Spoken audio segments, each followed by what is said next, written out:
Hello and welcome to another episode of eBay Scavengers. This is episode number 102 on ebayscavengers.com. And we are talking about what's going on in our store this week and what's going on just in general in eBay world. About how we feel. How do you feel?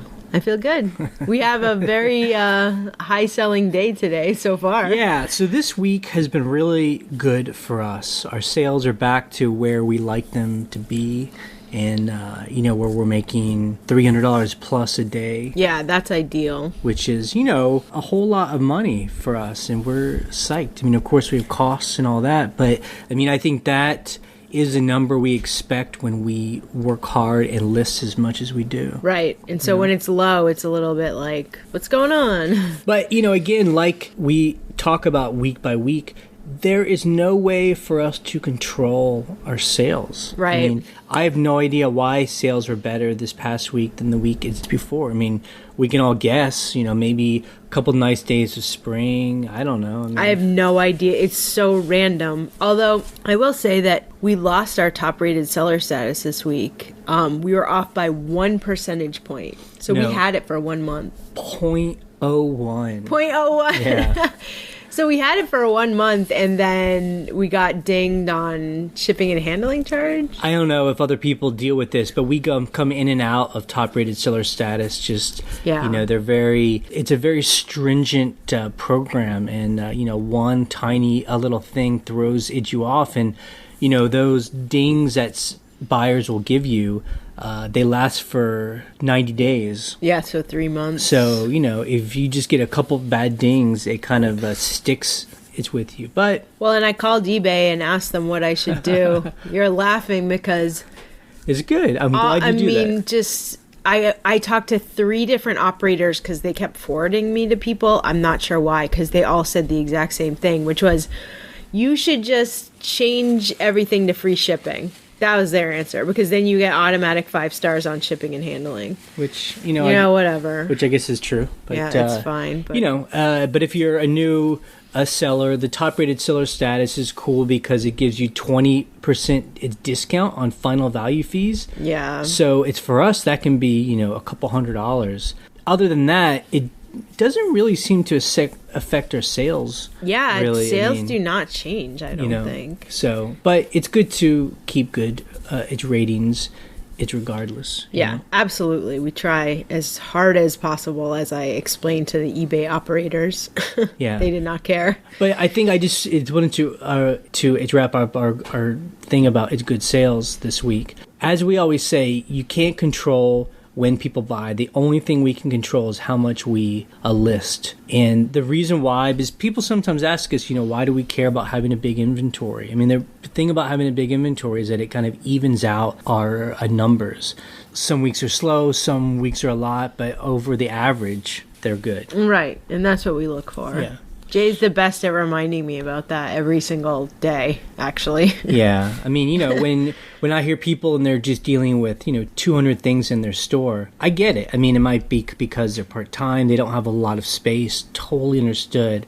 But I just would not recommend having a small inventory just because you're waiting for the stuff that is listed to sell, Right. You should just keep on going. So we did a new thing this week, as some of you might have noticed. We put up a blog post that was just like pure question and answer. Yep. Because we get so many questions during the week. We get them through email. We get them through the sidebar little submission form. We get them through YouTube because we do post all of these podcasts to YouTube as well. And so we're starting a brand new thing. So every Wednesday, we're just going to post kind of just like a open thread on the blog so people can ask its questions, and hopefully people listening will jump in and help us answer them, Yeah, it seems like a lot of listeners and blog commenters were putting in answers that I hadn't even thought of. So that's the best kind of, resource we have, is other people. Yeah, it seems like every week we learn something new, and that's one of the reasons why we do this podcast. We definitely are not experts and know everything, so it's always interesting to hear that. Like this past week, we had a listener named Tommy J. He said that he paid for his eBay fees and his shipping, I think this is what it was, with a credit card that had rewards like travel mileage or cash back. And I had looked into that a while ago, but I hadn't done anything about it because I just didn't take the time to research it. So I actually took his advice and I switched my eBay fees to be paid with my debit card, which is a PayPal debit card, which is where all my money is. But there's a 1% cash back, which isn't very much. But, you know, if you spend $1,500, that's $15. And as a scavenger, you know, you could turn $15 into $500. So. And so what's interesting is that he actually said he didn't do it for a shipping because I think he might not have known how to do it. But you actually found a link to someone that says how you can do that. So we're going to put that on the blog. So if you have one of those debit cards that PayPal gives out if you have a PayPal account, that's the thing that has a 1% cash back. And we actually use that when we're buying food. Oh, I buy everything. And when they ask you at the register credit or debit, you say credit, and then the credit purchases are what give you the 1% cash back. And, you know, we spend, upwards of $2,000 a month on shipping. So if we can get 1% on that, I mean, again, it's $20. Yeah, it's like free money. So I can turn $20 into, 20 here, $1,000. $15 there, another $10 somewhere else. I mean, suddenly that's all right. So that's, Or if you have travel mileage and you're spending, thousands of dollars on shipping on your credit card, make sure you pay your credit card off while you go. But, that's another way to do it too. So I actually have to try it with the shipping, but I will link to the person who says how to do it. So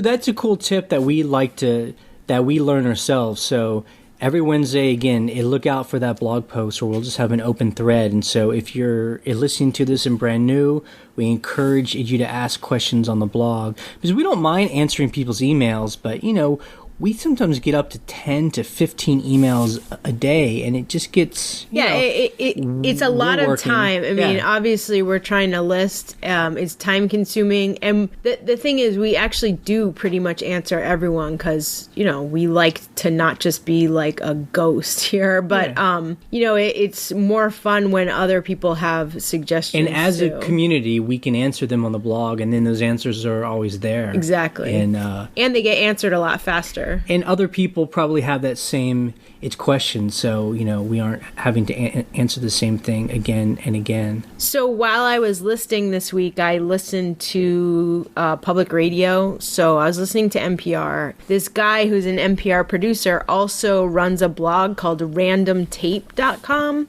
And so what he does is he goes to thrift stores and he looks for old audio cassette tapes and he posts them on this blog. And now that is something I used to do in college obsessively. I would go to Goodwill and I would take out the tapes from the answering machines and I would listen to people's answering machine tapes and they were hilarious and fascinating, and we used to just collect them in like piles and make weird sound collages out of them and stuff. So it's just people just saying, I'm just calling to talk about your bills you gotta pay. And or it would be like someone's family member, because these were tape cassettes, so there was like almost no limit on the message.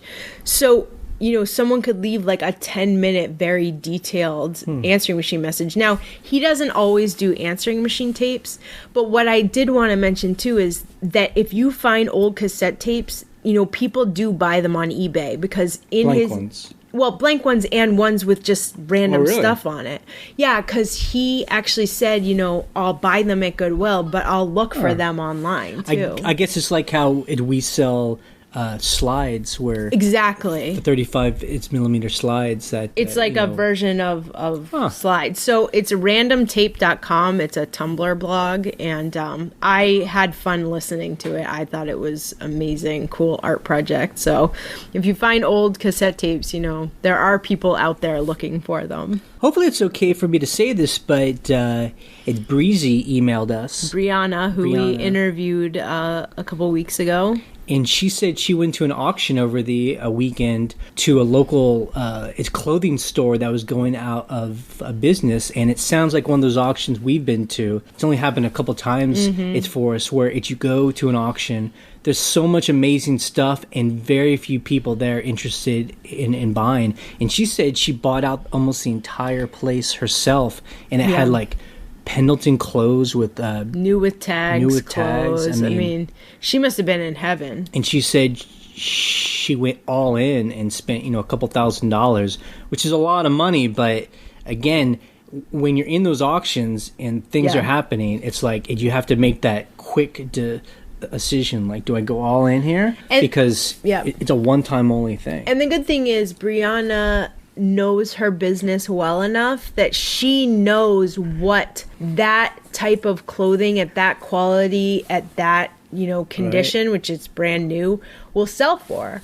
So she knows that she's bought several $1,000s worth of merchandise for only a couple thousand. Like, she knows right away that it's gonna pay off. I mean, I don't think it's gonna be worth several thousand. I think it's gonna be worth tens of thousands. That's a better way of saying yes, tens of thousands of dollars. I mean, she's going to way more than make her money back. It's funny, auctions can be like that big win in Vegas, or it's something that you always talk about because it happens so rarely, where all those things kind of come together. And she talked about it, how it gives you that feeling of just like you're about to explode because it's so incredible and you can't believe it. I've done that before at auctions, but also at like estate sales and stuff, where one of the first times I felt that was this big, it's called the yard crawl, and it's like this yard sale across like 80 miles on this one road. And this woman had all these vintage designer pumps. I mean, they weren't super designer, but they were really crazy. Vintage, like, this woman was some kind of fashion designer or something. And I just bought, I mean, there were hundreds, and I just bought all of them. I was just like, I'm just going to go through them. Any ones that are mildewy, I won't take, but I felt totally high. I was like, I cannot believe this person sold these to me for like $1 a piece, for hundreds of them. I think that's part of being a scavenger, is like, we're like addicts trying to chase that find, because I know I get that when I'm in wherever, thrift store, estate sale, and you pick up that thing and you're like, I can't believe this is in my hand. And I can't believe it's only $1. I've got to get out of the store with this thing. They're going to know how much this is worth, Sometimes they do. And when you go into the register too. Yeah. I brought a Burberry to the register once, and it was on sale for half off of like $8. So it was $4. And the manager of the store just looked at me like, oh, I can't believe I'm selling this to you for $4. Like, she realized like that it was a Burberry. You remember that day, right? Yeah. But you were good because you were just like, but these are the rules. That's a price. Yep. It's got the discount. I mean, you can't break the rules on me. And he was like, or she was like, okay. But it's so funny because that was the manager. I'm like, you made the rules. You put the tag on this and you didn't see it was Burberry. That's not my fault. Yep. But yeah, so that was a good one. But so that was a cool story from Brianna, where it's just exciting to hear other scavengers just be like, I just did like a major score by accident almost, So we just want to tie up a couple of loose ends if people are interested. It's a woman that bought a jacket from us. The Taiwan lady. She was American, and we sent it to her in America, but then she writes and says she's now in Taiwan, and she wanted us to give her a refund, and we just said, send it back. There's nothing wrong with it. Yeah. Send it back. And then we were just silent. And we've said that that's a good strategy. That's knowing the eBay rules. We were silent, and she never sent it back, and the case closed, and it's done. Yeah, she didn't escalate it, and then the case just automatically closes after 30 days, so that's done. So I just want to, because I know in the early days, I would not have behaved this way, and I want to say this to its new people, is that I know my first instinct when people would send me its messages, I would want to get into long, drawn-out conversations with people.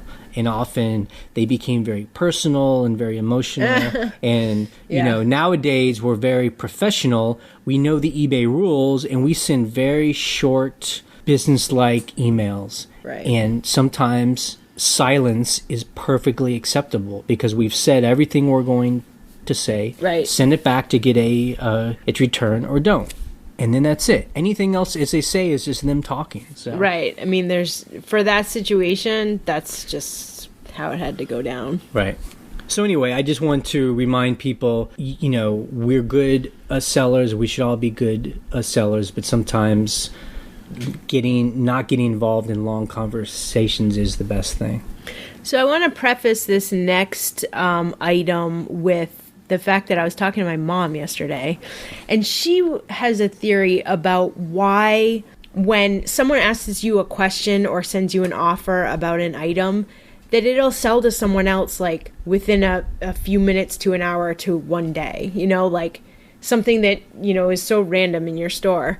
And she says because on a lot of pages, it'll show like items. Like this is another thing that other people have been watching or looking at in the last hour. So her theory is if someone sends you a question, then that's going to show up on one of those like little slider things that's throughout eBay. This happened to us during the week where a customer sent a very low offer for a pair of shoes and then sent a long message about how these 3 other almost identical pairs of shoes, which were not vintage, were, that same low price.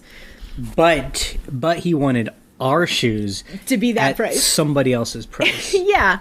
So obviously we countered and explained why ours were nicer. Because they were true vintage. They had all leather soles. Like, they were much nicer. And because, not to toot our own too much, but I think because we had much better pictures. Yes. And it just looked better. These other shoes, I think one reason why someone was trying to sell them cheap is because they just took very dark, only a couple pictures. Didn't show the bottom of the shoes, like took 3 of the exact same angle photo. Like, I find that to be true often. But the funny thing about those is we always say when someone does that, we're like, if those people have such a low price and they're the exact same size, why aren't you buying from them? And we know the answer because what Jay... we don't word the answer that way. Well, we have in the past been like, cool, you find it at a better price, go buy from them. Exactly. But we know why he wants to buy from us because we have nicer shoes and nicer photos, whatever. So the funny thing is, after we did a counter offer to him, just, going back and forth, 5 minutes later, someone else bought them. For almost full price. They gave us a much higher offer, like that we were totally willing to take. That was a funny, thing that happened. But then I think Jay wrote him a note after. So I just gave my big speech, Ryan, and now I'm going to have to go back on it. So I normally don't do this. But in this case, because he was very persistent in trying to explain why we should sell our shoes for much is lower, and I could not give up the opportunity just to write him a message after we had sold them for much higher and just give him a link to the item and say, I just sold these shoes that you wanted for cheap for almost the price we asked for. Right. Because they're good shoes. Because they're nicer. I think, well, listen, because the reason that you do that is because the technique that you hate and that I hate is when people are like almost dissing your item. It's like when at a flea market, you see these buyers, they go up to the table, they pick up an item, and they look at the person selling the item like, this isn't that cool. Look, it's got a scratch here. Like, I can't give you that price that you want, And I understand that that's a very common technique, especially in other cultures. I find it a very negative technique, and it does not work on me. Because we have confidence in our items. Yeah. If our item was worn out, but it is still a cool item, we might take a lower price because we're like, yeah, they're right. It is worn out and scuffed up and whatever, but I just find like that technique, and we've talked about it many times, it's not it's respectful technique. Right. Is basically you're telling the person who is selling them that they have bad taste, they're selling trash, they don't they don't know it's what they're doing. I mean, that their whole business model's horrible. It's like that you're doing them a favor by buying the thing from them. I mean, it's such a negative turnoff to me. So so that's interesting story. So I've been talking to some people who sell on Etsy, just friends of friends. And it's just interesting to me what the perception is of Etsy versus eBay. Now, I feel like several people that I've talked to on Etsy, they really think of themselves as curators, which makes sense. I mean, I feel that way about eBay, also. I feel like I'm able to curate. And I mean, and when you say that, what does that mean when you say you're a curator? Well, it means that you're going out into the world and finding interesting and beautiful objects or clothes that you want to expose the world to. Right. That's what you want to do. Although I will say on eBay, we'll pretty much sell anything. So whatever weird thing is out there that might not be beautiful and amazing, like medical supplies or wrist braces, number one, those sell all day long. But, so there is that kind of back and forth where we have lots of cool vintage housewares and clothes and whatever, but we have regular practical clothes and housewares too. But I mean, I think we've said this before, that especially among younger people, it seems like there's more of an acceptance to sell on Etsy, right? Because it means you're artistic, you're creative, it looks very fashionable, yeah, it seems very cool and acceptable, whereas we found when we say we sell on eBay, people look at us a little bit askew because it means we're selling junk. People look at us like we're just junk dealers, which we kind of are. but I think what it is the numbers speak for themselves. Well, that's my thing. But somebody's junk is someone else's treasure. So, and it's just interesting to us. And Ryan just brings this up because again, we're talking to a friend of a friend who sells on Etsy, and she's trying to make it into a full-time its business, and was asking us its questions. And basically, our answer is, we've never known someone to run a full-time business on Etsy. Paying all their bills and all that. It's just, there's not enough traffic. It's just not, there aren't enough people going to Etsy. And we look at this girl's site, and she's selling basically a lot of the same stuff we do. Right. Clothes and shoes and hats. Very beautiful pictures. Obviously spends a lot of time on making a brand. Right. But then her prices are even lower than ours for a lot of the stuff. That's what I don't understand. I guess I would love to hear from someone.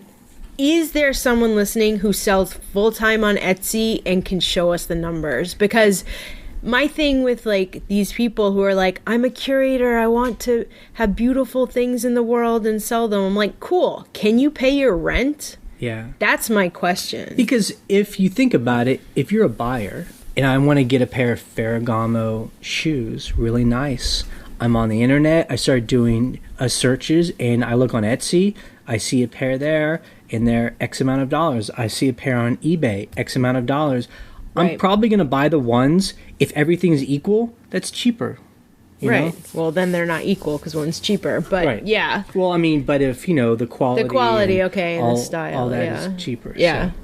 I don't know. True. I just don't find that there is such a large population of people that only buy on Etsy just because they are only attracted to that kind of I'm just curious because I feel like every time I talk to someone who just sells on Etsy, they very much think eBay is the junker's paradise or something, but I'm just look at my numbers, man. That's just tells the story. Yeah. So, anyway. I mean, it is kind of bad, but yeah, the numbers are the heartless truth of everything. And that's why I think when we talk about a lot of this stuff, especially on the blog, we always try and push people to, if they make a statement, they need to back it up with some kind of its number, because that's really the thing that proves whether it's successful or not. Right. So let's answer some of the questions that were not on the Q&A during the week. So these are the questions we get from the sidebar. And we just want to remind people that people can keep sending in these questions if they want, because, hey, it's fun to talk about. But if you want an answer quickly, go to the blog and put it on the it's question and answer blog. So the first question is from Kevin. He asks, what countries do you exclude from shipping globally?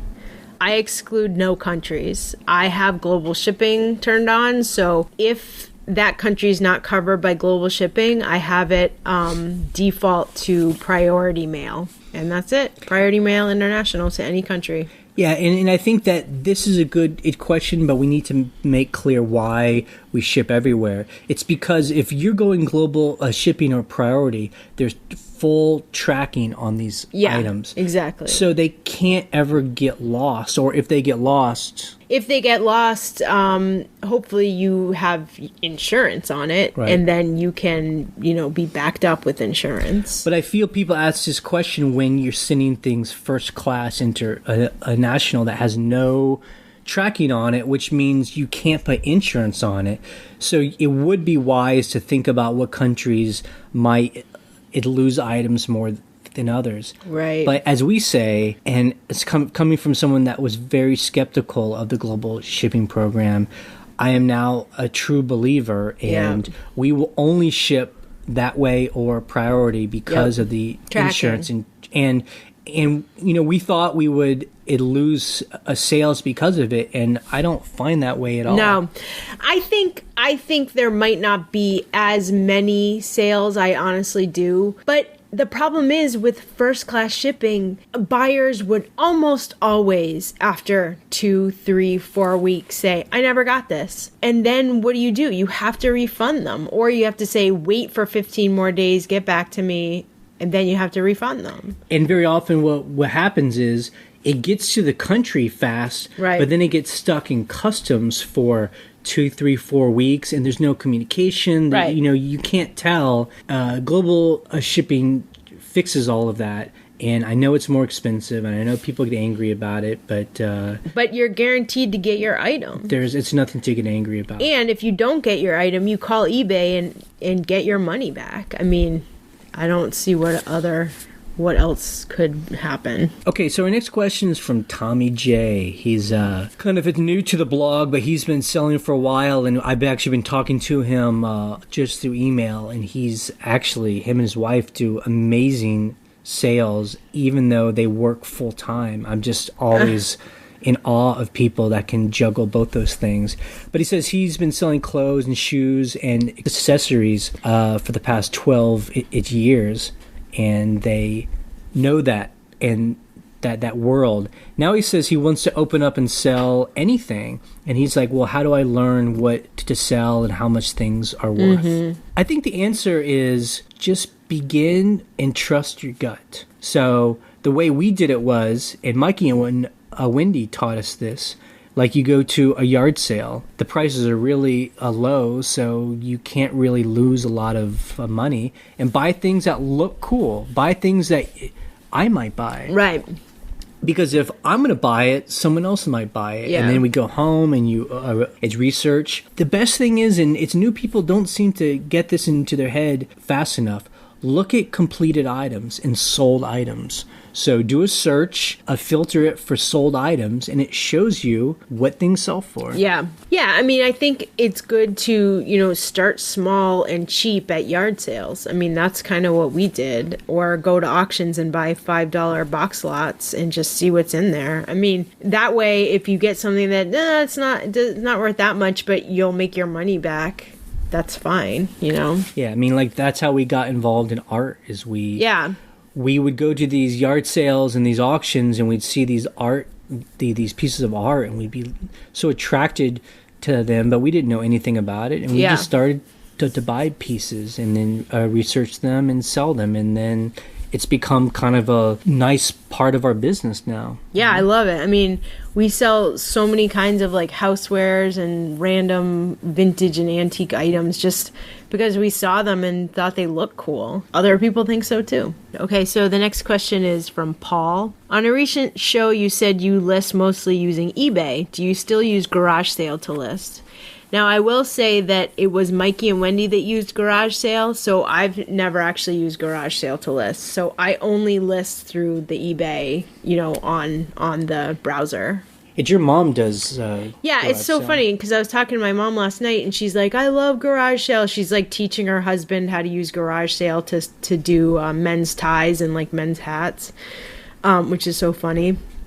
And I cannot figure out garage sale. I don't know if I'm just like overthinking it or something. I think you can't figure it out because you want it to do things it's not built for. It's not built for. So we just have a custom template that we built because we're kind of computer nerds. So that's what's good on our end because we can control exactly how we want. Right, and I can't really do that on garage sale, but not everyone wants that. Yeah, I mean that a software is good, I think, because it makes people's listings look better than not having a template. Yeah, I think a template looks nice. And Garage Sale provides many, many, many templates for you to choose from. So that's awesome. I just can't use it myself. So the next question was from Amy. And she said, I had someone buy an item and they wanted to give me its FedEx account number that I could use to ship it to them overnight. And she says she felt kind of weird about that. And then she said no, but she would overnight it through the post office. The person said, okay, did it. She finds out that the person that bought it was from a movie studio in California. And then she felt kind of dumb for not going with its FedEx, its number. So, and then its question is like, would you guys ever use someone else's third-party account to do a ship? And the answer is absolutely yes. Yes, because the great thing is if you bring it to a FedEx place or a UPS place and they've given you your account, you don't pay anything. You just write down their account number on the slip and they get charged, during their monthly bill because they probably get stuff shipped to them all the time. And this doesn't happen to us so often, but yeah, the same kind of thing will happen to us very often. It's like a movie studio or a TV studio from the prop department, and they need a typewriter ASAP. Yeah, by Friday, the next day or whatever. And we actually love its FedEx account, its numbers, because then it's really easy. You don't have to do anything. I mean, the problem is I've never been able to figure it out online. So I've never actually done it online. The item has been priced high enough that we will get the item, pack it, and bring it up to the FedEx store. That was for the set designer of Mad Men. They bought a lamp from us. So we were like, yes, we will do that right away. And, it seems like it's not a big deal. I mean, FedEx must know that this is a very common thing because we've never had anyone ask us for ID or questions. Yeah, you just put the number down and you're good. So obviously you shouldn't abuse that, but... Congratulations, Okay, so 61 Ricky Mac asked a question, and they asked, what is the best way to send baseball caps? And does good till canceled affect searches? So the way I send baseball caps is in a poly mailer. That's it. I just throw it in a poly mailer. I've never had one complaint, so that's it. I mean, that's all. Yeah. If it's one of those baseball caps that's like new with tags, that's like not fitted, but like it's got like a shape to it. Like some people who are super into baseball caps, want that preserved. So you should put it in a box. And, if you only have priority mailboxes, you charge, for a 1 pound priority. I saw a video where a guy took a baseball cap, put it into a poly mailer, then took one of those like a bubble thing that like comes in the Amazon packages and put that in it. And so that way it kept the shape. Oh, that's cool. I don't have any of those. But if you do, that's another way to do it. Most of my baseball caps are used and kind of distressed, so I don't really need to do that. But yeah, we're more into like we find all those like a redneck kind of... like trucker caps. Yeah, those are the ones that seem to sell. And they're used, for us, so they're okay. He asked its question, does good till canceled items affect searches? And I don't know the context for its question, but yeah, we've heard it's rumors that if you put things up for good till cancel, that eBay pushes them down into the search, its results, and that people come up with all kinds of schemes to like, you need to like cancel all your items at the end of every month, repost them. I've read things like, I've read things where you should even take new pictures of items. Oh my God, that is the craziest because thing. people have this idea that eBay actually does an image search. So if they see the same image, it pushes down. We've done some experiments because we like to do experiments. So we've actually done that once where we canceled our whole store, 3,000 items, and re-elicited everything as if it was brand new. And our sales did not change at all. So it was a lot of work for no payoff. I find that these kind of rumors seem to happen in the eBay, forums, and again, no one really backs it up with any evidence. Yeah, mm-hmm. It just becomes a myth or folklore. And again, we always say all of these things take away from time to list items. Yep. I do not have time to end my listings and relist them. That is just insane. I don't want to do it. Yeah. And so, we always say take good pictures, write clear descriptions and titles, and list it good till canceled. And then just keep doing that and build up your inventory. And that way, your inventory is basically search terms. And the more search terms that you have up on the internet on eBay, the bigger of a spider web you're going to grab people to buy stuff. Right. I just think focus on that. Don't focus on it trying to game the system. That just takes too much time. But if people have an experiment where they see that it works, we're always happy to be wrong, and we're always happy to change our mind. Absolutely. It's just someone actually has to back it up with, if I do this is going to happen, and people can actually try it and do it. It's like the scientific method. So we had a question this week. It might have been a question on the blog, on one of the blog posts, but someone had asked about what they do when you have to donate or throw away items that ended up being damaged, either in storage or you got them home from the thrift store and they have a big hole in it so you can't sell it. So there were a couple things that people came up with, and one of which my mom talked about last night when I was on the phone with her. Number one, you can donate it back to a place like Goodwill, and they will give you a receipt for the price of the items, like retail value, and that's tax deductible for a donation. But you can also do what they do in other retail sectors, which is to claim shrinkage as a loss, as a deduction. So my mom actually used to work at this florist in Boston. And so she's like, well, we would have shrinkage every week because we had, goods that would go bad. So we'd have to throw out the flowers that were rotting. And that's called shrinkage, stuff you couldn't sell. So you can do the same thing with, hard goods like clothes and, housewares. Now, talk to your accountant about it. But what she said was you could claim the retail value of what you would have sold it for, like a sweater with a big, rip in it. And then that's your deduction. And so my mom said she keeps track of things like that in a log book, like a journal book. If she gets a bunch of things home, something was damaged or broken, she had to throw it away or donate it, that's a deduction. So the interesting thing is, someone on the blog had asked us, well, why can't I just go to Goodwill every day, buy a bunch of cheap stuff, or buy a bunch of stuff for cheap, bring it back, and then claim full retail value for it? I mean, I think the answer is, like Ryan said, get an accountant. Yeah. Because there are always red lines. If things start to seem a little scammy, trust me. Yeah. Those red flags start popping up on your tax return. I mean, if you're like, oh, I donated $20,000 worth of clothes. I mean, if you're a huge, big retailer, that might be totally possible.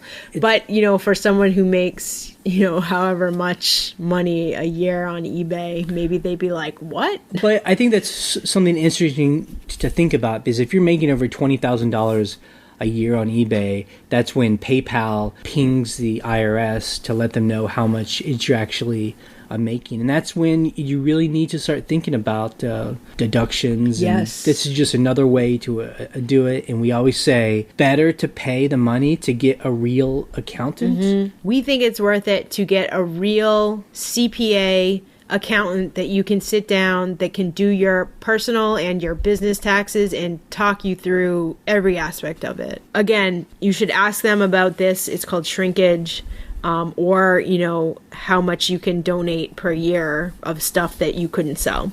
And that's a deduction that you can take. Cool. Okay, so mostly Jay, is continuously obsessing over Amazon and retail arbitrage. And someone suggested that we check out this site online, sellingexperiment.com. And he's a kid. He's not a kid. He's much younger than us. He's younger than us. He's 24. He's got this awesome blog. And he seems to focus mainly on retail arbitrage, selling on Amazon FBA. Although he does do some eBay, so he knows what we all do. I thought we would interview him. Yeah. So our next podcast coming up is our interview with him, where I get to grill someone with all the questions I have about retail arbitrage, because he is very open about his numbers. Right. And as we say, that's really where the truth lies. People may say they're making $20,000 a month, but how much of that $20,000 is actual profit in your pocket that pays the bills, minus expenses and shipping and returns and your inventory costs. And he is awesome because he's open to talk about this stuff. I mean, one of my reasons why I'm so obsessed with retail arbitrage is, it's not that I'm negative to it, but, I just want to get to these facts, because the point of this blog and this podcast for us has been to help other people go independent. Right. Because when we started this, I was really worried, why would we be doing this?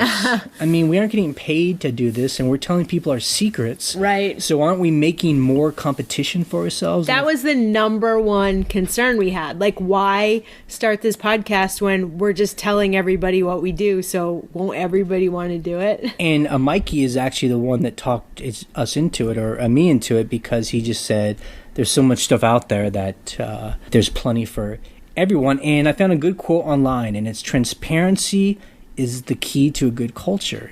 Be open, share it's your process, your ideas, your tips and tricks, and it's choose camaraderie over competition.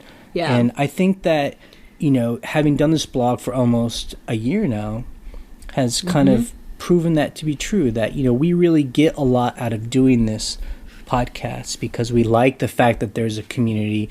It helps us to hear what other people are going through, and we like to help people, Yeah, I mean, I feel like it's so much more satisfying to know that, other people feel more confident now that they've heard, that other people do it too, and I'm the same way. When I hear from people that listen to the podcast, I tried this, I did this, I'm about to quit my job, you feel okay, we are not the only ones with this lifestyle.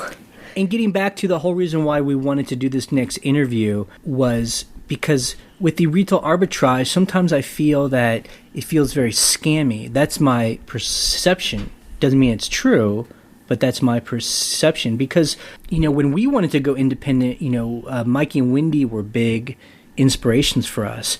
And actually there was a whole group of us that would go out to their place for a week every year, and we would learn about homesteading and growing food and cutting your budget and making things and fixing things. I mean, we would literally have presentations. There'd be 10 of us quote unquote homesteaders, and we would be this is what I learned to do over the year, this is what I learned, and we would do actual slide presentations in their living room. And all of that is cool, and we still do a lot of that stuff. Its missing element was making money. I mean, as much as some of us wish that you didn't have to make its money, that you could be totally self-sufficient, there's always some need for its money, whether it be property taxes or just your phone bill, anything like that. Right. And I think that was a thing that we brought to the group, and that was selling on eBay. Right. And I remember doing the slide presentation and showing what we were selling on eBay, and people could not believe it. They were just that's what you're selling? Old members-only jackets? But the funny thing was, eBay really fits into that whole homesteading lifestyle it's for us, because it's all about scavenging anyway, scavenging for food and building materials and, trying to not spend its money.